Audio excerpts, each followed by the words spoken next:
We got some updates on Xaivian Lee. We've done a portal breakdown video on him already earlier this week that you can go watch our full thoughts on Xaivian Lee's game. But at the time, there were a bunch of rumored schools for Mr. Lee's services. Now, it appears there are either two schools pursuing him or three schools pursuing him, depending on who you ask.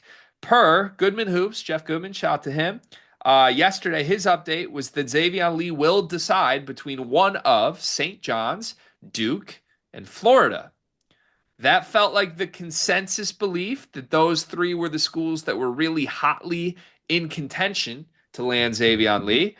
But I think this was after Goodman's report. I don't have the exact timing in front of me of when this was reported, but I'm pretty sure this was after Goodman's report. Adam Zagoria, Zags, tweeted that Duke has not reached out to Xavian Lee, per sources, and that with Caden Boozer coming in at point guard, that's not a target for the Duke Blue Devils. So, again, depends on who you ask. Seems like some conflict in reporting here. Either Duke, St. John's, and Florida are after Xavian Lee, or just St. John's and Florida. And then I believe Xavian Lee is visiting St. John's as we speak, or coming this weekend. He's arriving today for his St. John's visit. So Rick Pitino is going to have the first chance to close the deal with Xavian Lee here. What do you make of the updates here on Mr. Lee, Dion? I just want to say Xavier Lee and Ian Jackson couldn't be different human beings. So those two visits are going to go wildly different this weekend. I love the fit with Duke. I mean, I don't know. That's interesting to me that Duke wouldn't reach out. Um, Now, I was watching from Pluto. I say that a lot. But in that Duke Houston game, what Duke was missing to me was a high IQ stabilizer. Regardless of what you think about Xavier Lee, if a guy's coming from Princeton, you know IQ is not going to be an issue. And what I mean by that is Xavier Lee, quite frankly, gets the ball inbounded one way or the other.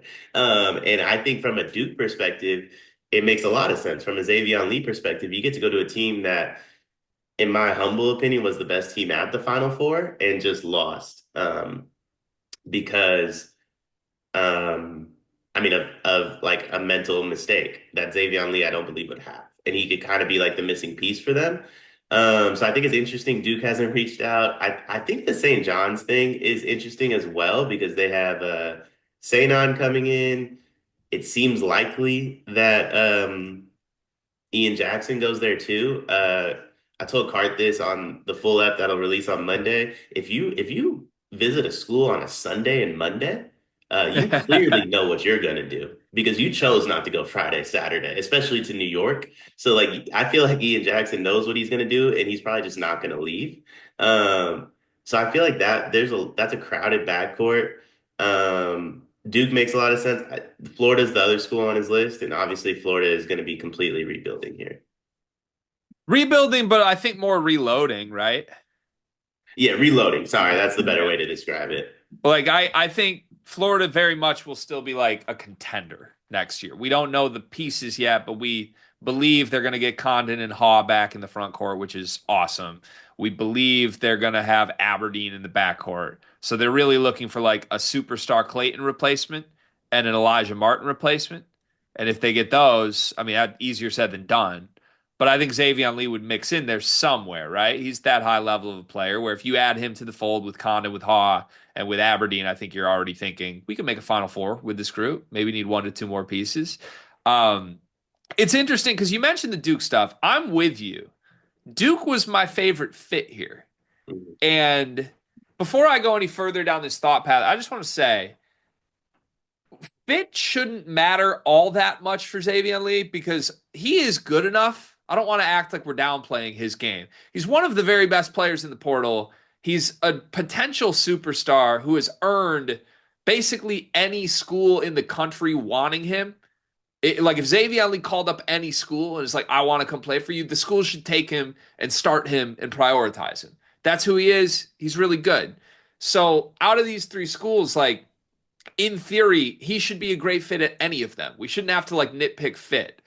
But I have a few skeptical questions that I raised in the breakdown video of like, We interrupt this sleepers video to talk directly to you, our loyal listener. Have you ever found yourself watching us two idiots thinking, hey, I wish there was a very easy, small way for me to show a token of my appreciation for all of their hard work on all these videos I love to watch? Well, now we have just the way to do that.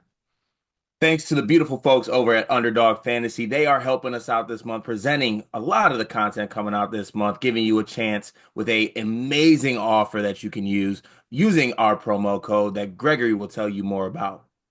Yeah, so college hoop season's over, but we got like big time golf tournaments. The NBA playoffs are coming. Baseball season's underway. There's still a bunch of sports on. There's still a bunch of ways to play with Underdog Fantasy. Promo code SLEEPERS. As a new customer, you can get up to 1,000 bonus credits plus a free pick. It's one of the most fun ways to play. It's a great way to support us. And on some actual like non-ad read stuff, talking genuinely here, really helps us because if Underdog loves us, if we get a lot of people to sign up, they're going to help us continue to bring you the content that you love. Show your support. Join Underdog Fantasy. Use promo code SLEEPERS. Get up to $1,000 in bonus credits and a free pick. Carter compares him to Walter Clayton. I would compare him more in like a souped up Aiden Mahaney bucket, where he's a tough bucket maker, scorer that was able to do a lot in a mid-major league that may not be as easy in the next league. And that's not to say he's Aiden Mahaney, who flopped hard at UConn. I think Xaivian Lee's a better player, but I do think that's the floor. There's a world where you think you're getting like this alpha scorer. He's a combo guard. He's not a point guard. I don't think you want him running point for your team. I think you want him kind of chipping in at the two. And to me, that's why I like him at Duke, because he wouldn't be asked to be the alpha at Duke. He would kind of fit in where you get in, just contribute, make high IQ plays. He'd probably get a lot of really open shots. He'd be a great secondary ball handler. Him and Proctor would help each other a ton if Proctor's back. If Proctor's not back, obviously you've got Caden Boozer. So I just think it would work. If you throw him in Florida and expect getting Walter Clayton, if you throw him in St. John's and expect, I don't, it's not like they had a point guard like that, but Kadari Richmond or to replace RJ Lewis as the first option, I don't know that I'd be confident that's going to work. And as you mentioned, like St. John's really wants Ian Jackson. Can't think of two more different players than Ian Jackson and Xaivian Lee. If that's the pairing for St. John's, it feels weird. At Florida, I don't know. I like Florida more than St. John's as a fit, but there's still questions on who you're playing with, right? Because Aberdeen and Lee together, I don't know if that's a national title caliber backcourt. Yeah, I don't think it is. I think they would have to make more additions, and if you're Xavier Lee, you wouldn't want them to do that because that might result in you not being in the rotation. I like you guys' comparisons. I kind of viewed him in another Final Four guy, but the Milos Uzan aspect, where I think he's going to show up. That's why I like the Duke fit, but I think he shows up and he's not the player that he winds up being for them, and has the ability to struggle early, kind of figures it out, goes about it. He can kind of play the one or the two, handle the ball, but most importantly, like he won't turn it over. Yeah. And I think that's what Duke needs most. Like you mentioned, the St. John's is just it's a very bizarre fit to me. He Um, doesn't feel like a Patino guy either, right? Like, no, like Ian Jackson and St. feel like Patino guys. Like there's an element to them that's like that's New York, that's gritty, that's MSG. Xavier Lee feels like a Cameron Crazy. yeah. Or even I could see him being a Golden guy. Like we kind of saw Golden like adopt Walter Clayton and just arm around him like this is my buddy almost. Like I could see that relationship happening with Xavier Lee at Florida. But yeah, Patino is like a throw your players under the bus, hard nose. I need toughness, all out effort. Yeah. Not to say Lee's not a big effort guy, but I could see Patino being frustrated with some of Xavier Lee's like limitations in a way that I don't think Todd Golden or John Shire would. So, but again, great player. Like if St. John's gets him, I'm going to be on the commitment video talking about it's a great ad. I love him. This is going to work. So I'm coming across as a skeptic when I don't mean to be. I just am kind of surprised at the updates with this recruitment. Last question for me. Goodman saying Duke is after him. Zag saying Duke is not after him. put aside who's reporting that information. Let's just take those two pieces of information. Which one do you believe? I think Duke's after him. It makes too much sense. Makes too Yeah. much sense. I genuinely believe if he's on Duke last year and on the floor at the end of the game, they beat Houston and win the national championship. It makes too much sense. It's really interesting though that like normally I would say when there's two conflicting reports on like if a school's involved, usually that means the school's not involved. Because if the school was involved, there would be no reason to report that they're not. Um, so that's kind of my general sense of it. But again, like you said, I don't know why Duke wouldn't want Xavian Lee. They should want him, you know? The only thing I could think about is that Caden did just decommit. Maybe they knew that was coming. Maybe they were in on Xavian Lee, knew a Caden was decommitting, are out on Xavian Lee because they're the team that's going to get a Caden. Wow. Yeah, that could be what's happening here. I guess either way, I think Duke leaves with one of Xavian Lee or Caden Lewis. Yeah, I could see that too.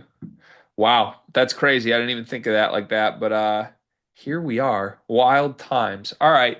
Anyways, congrats to well, nobody. Congrats to Zags and Goodman, I guess, for their conflicting reports, but we shall see what happens with Mr. Xavier Lee.